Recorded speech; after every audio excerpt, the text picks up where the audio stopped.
Ladies and gentlemen, note 7.4 are on geometric series, and let's do a quick definition of what a geometric series is.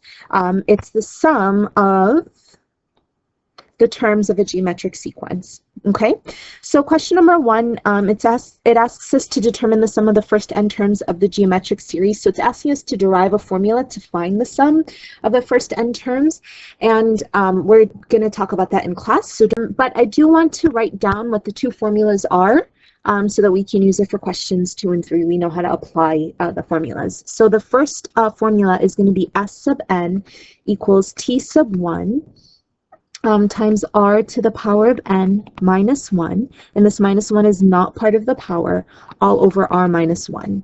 Or we could also say S sub n is equal to t sub n plus 1 minus t sub 1 all over r minus 1. Okay, so question number 2 says that at a fish hatchery, fish hatch at different times, even though the eggs were all fertilized at the same time. The number of fish that hatched on each of the first 4 days after fertilization was 2, then 10, then 50, and then 250 respectively. If the pattern continues, calculate the total number of fish hatched during the first 10 days. So in order to be able to do this, I need to figure out what r is. And remember, to figure out r, it's whatever we're multiplying by each time. So let's just check to see that what we might think might be r is correct. So I would take 10, the second term, and divide it by the previous term, which is 5.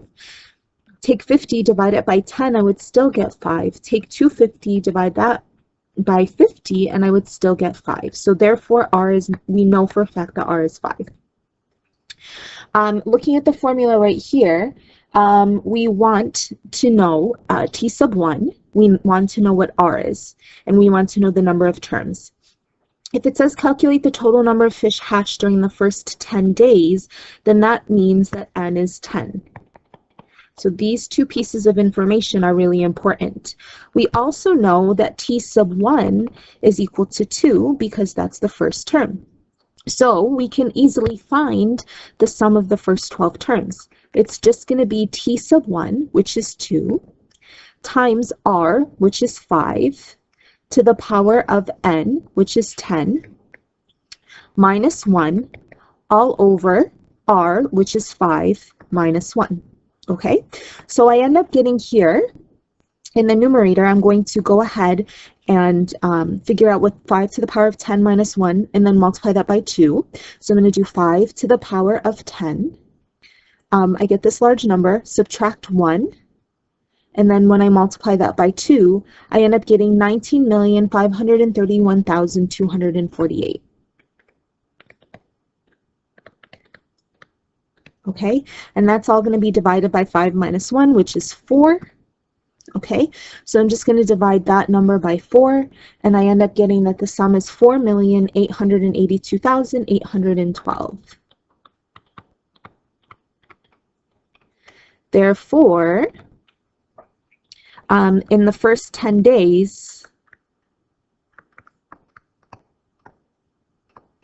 4,882,812 fish hatched. Okay? All right, number 3 asks us to calculate the sum of this geometric series. We've got 1, 2, 3, 4 terms given to us and a bunch of terms in between, and we don't know how many terms there are in this sequence or this series. However, it's only in this formula that we need to know what the number of terms are. If I look at this formula over here, I technically don't need to know the number of terms. Like, I want to know what S sub n is, and I would prefer to know what n is, but I actually don't have to figure it out. So all I have to do is to figure out the sum, I need to know what r is, and I need to know what t sub 1 is, and I need to know what t sub n plus 1 is. So let's first of all figure out what r is. So to figure out what r is, we take each term and divide it by the previous term. So I'm going to take 5,314,410, divide it by the 7,971,615. And when I do that division, I end up getting let's go ahead and do this. 5314410 divided by 7971615. I end up getting 0.6 repeating, which we know is 2/3. So we can say that this here is 2/3. But let's just double check, and we'll divide this number by this number right here. So we'll do 3542940 divided by 5314410, and we still end up getting 2/3. So our R value is no longer a mystery. We know that it's 2/3. We also know that T sub 1 is 7,971,615.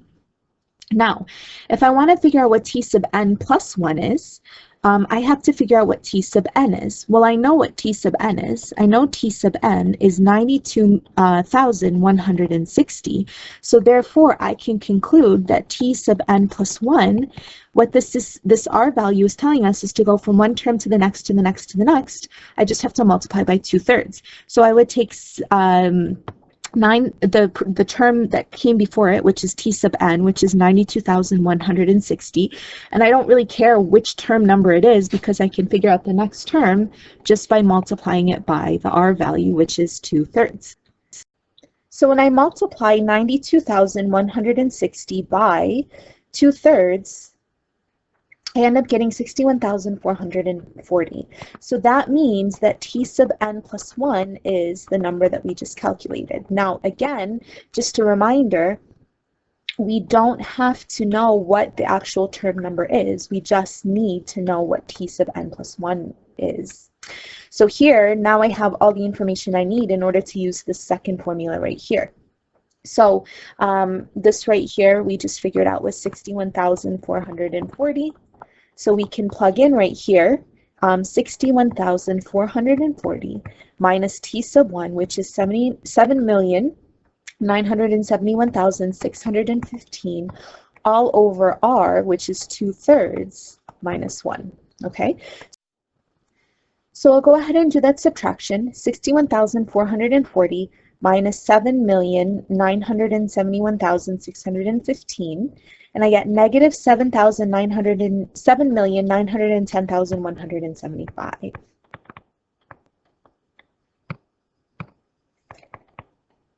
And then when I do 2/3 minus 1, I end up getting negative 1/3. Well, remember, when we have division by a fraction, we can just change it into multiplication. So this just turns into negative 7,910,175 multiplied by the reciprocal, which is negative 3. So I'm going to multiply this by negative 3, and I end up getting 23,730,525. So this right here is going to be what my sum is going to be of all of these terms together. Okay? Really quickly, we could use the first formula right here to figure out the answer. We would just have to solve for n by using the formula T sub n is equal to T sub 1 times R to the power of n minus 1, and plugging in this 92,160 here to solve for n up here. And we would end up using logs and doing all that kind of stuff. But if we know the last term, we can figure out the term that comes after it if we know what R is. And so there's no need for us to actually figure out what the number of terms is going to be. All right, that's it. Let me know if you have any questions. I'll see you soon. Bye.